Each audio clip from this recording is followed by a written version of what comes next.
Top 10 ನಲ್ಲಿ ಮೊದಲನೇದಾಗಿ ನೋಡೋದಾದ್ರೆ ಕನ್ನಡದ ಖ್ಯಾತ ಸಾಹಿತಿ ಕಮಲಾ ಹಂಪನ್ ಹೃದಯಾಘಾತದಿಂದ ಕೊನೆಯುಸಿರೆಳೆದಿದ್ದಾರೆ. ರಾಮಯ್ಯ ಕಾಲೇಜಿಗೆ ದೇಹದಾನವನ್ನು ಮಾಡಲು ಕುಟುಂಬಸ್ಥರು ನಿರ್ಧರಿಸಿದ್ದಾರೆ. ಕಮಲಾ ಹಂಪನ ಆತ್ಮಕ್ಕೆ ಸಿಎಂ ಸಿದ್ದರಾಮಯ್ಯನವರು, ಡಿಸಿಎಂ ಡಿಕೆ ಶಿವಕುಮಾರ್ ಅವರು ಶಾಂತಿ ಕೋರಿದರು.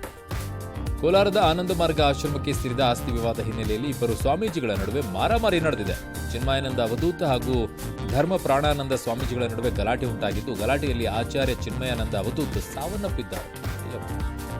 ದ್ವಿಚಕ್ರ ವಾಹನ ಚಾಲನೆ ಮಾಡಿದ ಅಪ್ರಾಪ್ತ ಬಾಲಕನ ತಂದೆಗೆ ನ್ಯಾಯಾಲಯ ದಂಡ ವಿಧಿಸಿದೆ. ಶಿವಮೊಗ್ಗ ಜಿಲ್ಲೆಯ ತೀರ್ಥಹಳ್ಳಿಯ ನ್ಯಾಯಾಲಯ 25,000 ದಂಡ ವಿಧಿಸಿದೆ. ವಾಹನ ಪರವಾನಗಿ ಇಲ್ಲದೆ ದ್ವಿಚಕ್ರ ವಾಹನ ಚಾಲನೆ ಮಾಡಿದ್ದಕ್ಕೆ ದಂಡ ವಿಧಿಸಿ ಆದೇಶಿಸಿದೆ. ದಾಖಲೆ ಪರಿಶೀಲನೆ ವೇಳೆ ಕಿಡಿಗೇಡಿ ಕ್ಯಾಬ್ ಡ್ರೈವರ್ ಒಬ್ಬ ಟ್ರಾಫಿಕ್ ಪೊಲೀಸನ್ನೇ ಕಾರಿನಲ್ಲಿ ಎಳೆದಾಡಿದ ಘಟನೆ ಹರಿಯಾಣದ ಮಲ್ಲಾಬ್ಗರ್ನಲ್ಲಿ ನಡೆದಿದೆ. ಟ್ರಾಫಿಕ್ ಸಿಗ್ನಲ್ ಬಿದ್ದ ತಕ್ಷಣ ಟ್ರಾಫಿಕ್ ಪೊಲೀಸ್ ಕಾರೊಂದನ್ನು ತಡೆದು ದಾಖಲೆ ಪರಿಶೀಲಿಸಲು ಮುಂದಾದಾಗ ಈ ಘಟನೆ ನಡೆದಿದೆ. ಸದ್ಯ ಕ್ಯಾಬ್ ಡ್ರೈವರ್ನ ಪೊಲೀಸರು ವಶಕ್ಕೆ ಪಡೆದಿದ್ದಾರೆ.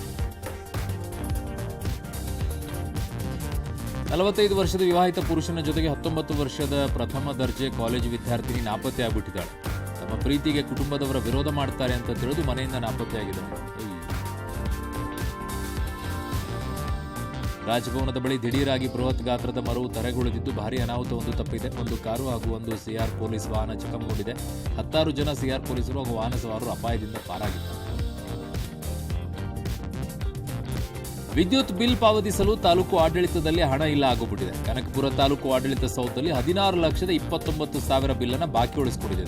ಕನಕಪುರ ತಾಲೂಕಲ್ಲ, ಹೌದಾ? ಉಪಮುಖ್ಯಮಂತ್ರಿಗಳು 7 ಬಾರಿ ನೋಟಿಸ್ ಕೊಟ್ಟರು ಕೂಡ ತಾಲೂಕು ಆಡಳಿತ ಬಿಲ್ಲೇ ಕೊಟ್ಟಿಲ್ವಂತೆ. 16 ಲಕ್ಷ. ಉತ್ತರ ಕರ್ನಾಟಕ ಭಾಗದ ವಿಜಯಪುರದಲ್ಲಿ ಕಾರ ಹುಣ್ಣಿಮೆಗೆ ಎತ್ತುಗಳನ್ನು ಓಡಿಸುವ ನೆಪದಲ್ಲಿ ಎತ್ತುಗಳಿಗೆ ಕರೆಂಟ್ ಶಾಕ್ ನೀಡಿ ಹಿಂಸಿಸಿದ್ದಾರೆ. ಯಾರಿದ್ದಾರೆ ಅವನಿಗೂ ಹಂಗೆ ಕೊಡಬಹುದು. ಸ್ಪರ್ಧೆಯಲ್ಲಿ ಎತ್ತುಗಳು ಜೋರಾಗಿ ಓಡಬೇಕು ಅಂತ ಅವುಗಳ ಹಿಂಭಾಗದ ಸೂಕ್ಷ್ಮ ಭಾಗದಲ್ಲಿ ಕರೆಂಟ್ ಶಾಕ್ ಕೊಟ್ಟಿದ್ದಾರೆ. ಸಾರ್ವಜನಿಕರಿಂದ ತೀವ್ರ ಆಕ್ರೋಶ ವ್ಯಕ್ತವಾಗ್ತಾ ಇದೆ.